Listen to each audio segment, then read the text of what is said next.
சிவபெருமானையே துரத்திச் சென்ற அசுரன் பற்றி தெரியுமா?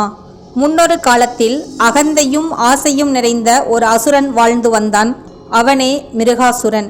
சிவபெருமானின் அளவற்ற சக்தியை அடைய வேண்டும் என்ற ஒரே ஆசையில் அடர்ந்த காட்டில் பல ஆண்டுகள் உண்ணாது உறங்காது கடும் தவத்தில் மூழ்கினான் மிருகாசுரன். ஆனால் ஆண்டுகள் பல கடந்தும் சிவபெருமான் அவனுக்கு காட்சியளிக்கவில்லை. இதனால் கோபம் அடைந்த அவன் என் தவத்தை உலகமே கண்டு பயப்பட வேண்டும் என்று எண்ணி தன்னை மாய்த்து கொள்ளும் அளவுக்கு துணிந்தான்.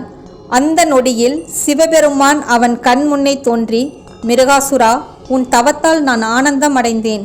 உனக்கு என்ன வரம் வேண்டும் கேள் என்றார். உடனே மிருகாசுரன், நான் யார் தலையில் கை வைத்தாலும் அவர்கள் உடனே பஸ்பமாகிவிட வேண்டும் என்று வரம் கேட்டான். சிவபெருமானும் உடனே அப்படியே ஆகட்டும் என்று அவனுக்கு வரம் அளித்தார். ஆனால் மிருகாசுரன் சிவபெருமான் நினைத்து கூட பார்க்காததை செய்ய துணிந்தான். வரத்தை சோதித்து பார்ப்பதற்காக வரம் கொடுத்தவர் தலையிலேயே கை வைக்க எண்ணினான். மிருகாசுரனின் தீய எண்ணத்தை அறிந்த சிவபெருமான் அந்த இடத்தை விட்டு ஓடினார். மிருகாசுரனும் சிவபெருமானை துரத்திச் சென்றான். இதை அனைத்தையும் கண்டு ஆத்திரம் அடைந்த மகாவிஷ்ணு மோகினி ரூபத்தில் அவதாரம் எடுத்து மிருகாசுரன் முன்பு போய் நின்றார். மிருகாசுரன் மோகினியை பார்த்து, அழகியே, நீ யார்? உன் அழகில் நான் மெய்மறந்தேன். உலகத்திற்கும் நானே இப்போது பெருங்கடவுள்.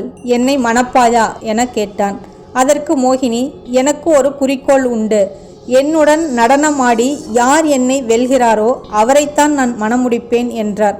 உடனே மிருகாசுரனும், இது என்ன பெரிய விஷயம்? நான் உன்னுடன் நடனம் ஆடுகிறேன் என்று நடன போட்டியில் கலந்து கொண்டான். போட்டியின் ஒரு கட்டத்தில் மோகினி தனது சுண்டு விரலால் தன் தலையை தொட்டாள். மயக்கத்தில் இருந்த மிருகாசுரன் என்ன செய்கிறோம் என்று அறியாமல் தன் கையாலேயே தன் தலையை தொட்டான். அடுத்த நொடியே பஸ்பமாகி போனான்.